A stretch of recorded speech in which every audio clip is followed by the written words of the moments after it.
Halo para waders, dimanapun Anda berada, kita berjumpa lagi. Hari ini kita akan menggambar. Apa yang kita gambar? Saksikan.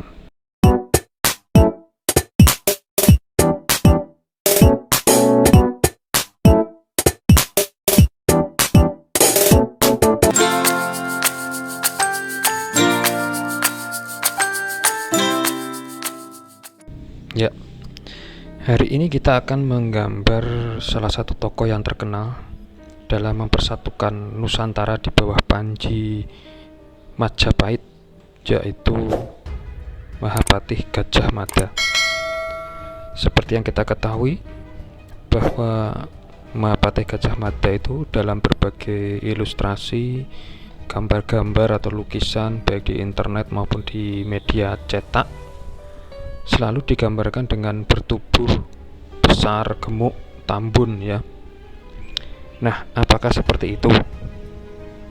Nah, mari kita telisik lebih dalam. Gajah Mada atau yang kita kenal dengan Mahapatih Gajah Mada, awal karir dalam kerajaan Majapahit itu diawali sebagai seorang bekel.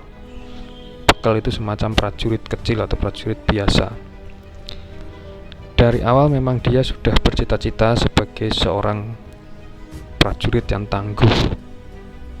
Menurut berbagai macam pendapat dari tokoh-tokoh sejarawan, Gajah Mada ini diasumsikan atau diperkirakan merupakan anak dari Gajah Pagon yang merupakan pengawal Raden Wijaya ketika melarikan diri dari kejaran pasukan Jayakatwang. Sama namanya, sama-sama gajah. Gajah Pagon, anaknya bernama Gajah Mada. Nah, Gajah Mada ini merintis dari prajurit biasa, kemudian merangkak pelan-pelan hingga akhirnya dia diangkat oleh Tribhuwana Tunggadewi setelah berhasil mengalahkan atau memadamkan pemberontakan. Dia diangkat sebagai Mahapatih Gajah Mada. Nah, dari seorang prajurit menjadi pengawal raja dan kemudian menjadi seorang Mahapatih tentunya tidak dilalui sedemikian mudahnya. Pasti melalui berbagai macam tempaan dan latihan yang bertubi-tubi untuk menjadi seorang pasukan Bayangkara. Pasukan Bayangkara merupakan pasukan paling dipercaya oleh raja dan keluarganya, sehingga dia pastilah bukan orang sembarangan. Nah, tentunya karena merupakan seorang pasukan khusus, kalau pada masa sekarang itu seperti Denjaka, Marinir, atau pasukan Kopassus atau pasukan elit lainnya, tidak ada yang bertubuh tambun. Nah, pastinya pada waktu itu Gajah Mada juga memiliki postur tubuh yang gagah, besar ya, tapi tidak gemuk, namun berotot yang terlatih. Nah, itulah gambaran Gajah Mada seperti yang saya coba gambarkan di gambar ini. Kemudian dari pakaiannya, seorang pasukan khusus, pasukan elit atau pasukan tempur ya, tidak mungkin memakai baju yang cukup merepotkan atau berat yang mengganggu pergerakan. Sehingga di sini saya gambarkan Gajah Mada sebagai pasukan Bayangkara itu menggunakan rompi saja, menggunakan rompi dan beberapa perhiasan khas dari kerajaan pada era klasik yang tidak terlalu berat, sehingga mempermudah pergerakannya ketika bertempur. Seperti yang sudah banyak yang mungkin sudah kita kenal, bahwasanya pasukan Majapahit itu tidak menggunakan baju zirah seperti pasukan-pasukan di abad pertengahan di Eropa ya, seperti pasukan Inggris atau pasukan Prancis yang menggunakan baju zirah. Tetapi pasukan Majapahit itu menggunakan pelindung terbuat dari kulit kerbau jantan tua ya, yang cukup kuat tapi ringan. Nah, seperti yang digambarkan di sini, ini menggunakan baju dari kulit kerbau ya, yang bermotif atau bergambar Kalamakara. Kalamakara merupakan simbol biasanya ditemui di candi-candi atau tempat suci, fungsinya untuk menghalau energi buruk ya, atau kesialan ya, seperti itu. Nah, seperti itu juga yang dipakai oleh pasukan Majapahit, khususnya oleh pemimpin-pemimpin pasukan yang berlevel tinggi ya.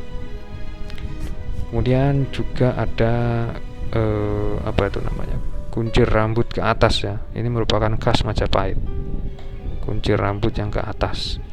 Kemudian memegang sebilah pedang sabet ya, pedang suduk atau pedang sabet yang juga khas di era-era klasik, mulai dari Singosari sampai ke Mataram ya.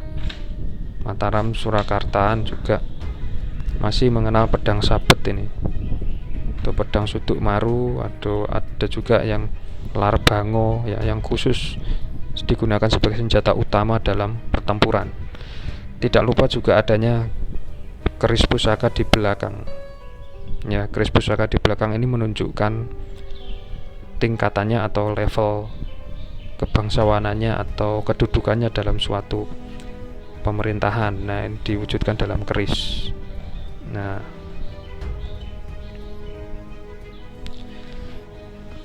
siapakah Gajah Mada ini? Kalau kita lihat di Candi Singosari, di depan Candi Singosari itu ada prasasti Gajah Mada. Nah, yang menunjukkan bahwasanya, menceritakan bahwa dia ini membangun Candi Singosari dipersembahkan untuk leluhur-leluhurnya, yaitu Prabu Kertanegara dan juga putri-putrinya atau pendahulu-pendahulunya. Nah, berdasarkan kebudayaan atau adat Majapahit zaman klasik itu, tidak semua orang bisa membangun candi. Ya, yang diperbolehkan membangun candi hanyalah kerabat ataupun yang memiliki ikatan keluarga atau ikatan darah dengan raja yang diperbolehkan membangun candi. Nah, di sini dapat disimpulkan bahwasanya memang Gajah Mada bukanlah orang sembarangan. Dia bisa jadi dia ini adalah bangsawan. Ya, seperti yang diutarakan oleh salah satu ahli sejarah, Gajah Mada ini merupakan anak dari Gajah Pagon, pengawal Raden Wijaya, mantu dari Kertanegara ya. Nah, itu juga menunjukkan bahwasanya Gajah Mada ini bukan orang sembarangan. Ya, masih ada kekerabatan dari Kertanegara.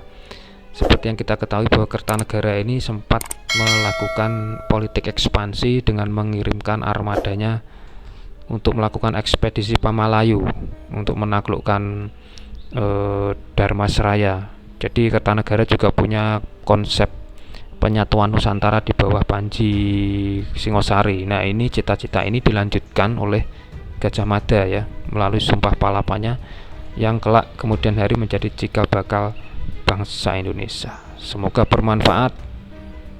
Salam.